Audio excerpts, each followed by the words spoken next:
Subscribe to our YouTube channel and press the bell icon to get the latest updates.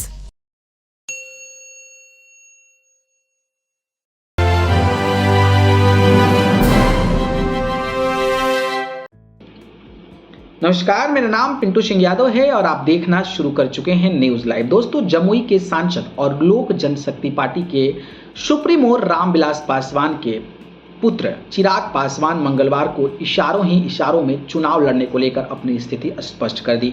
Chirag Paswan को लेकर सवाल उठ रहा था कि एलजेपी रामविलास प्रमुख कहां से लोकसभा चुनाव 2024 का लड़ेंगे, जमुई से ही या फिर हाजीपुर सीट से।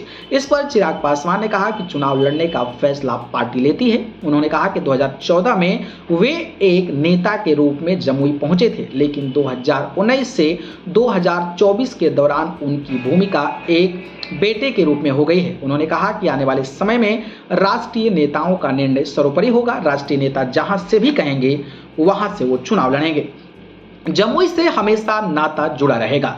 चिराग पासवान ने कहा कि जमुई वासियों ने उन्हें काफी प्यार दिया है। पिछले 10 वर्षों के कार्यकाल में उन्हें कई बाधाओं का सामना करना पड़ा है। उन्होंने कहा कि अब समय आ गया है कि वे एक नेता के रूप में नहीं बल्कि एक बेटे के रूप में जमुई की सेवा करें। जमुई से उनका नाता हमेशा जुड़ा रहेगा। चिराग पासवान जमुई में 19.76 करोड़ रुपए की लागत से बने केंद्रीय विद्यालय के उद्घाटन समारोह में शामिल होने के लिए पहुंचे थे।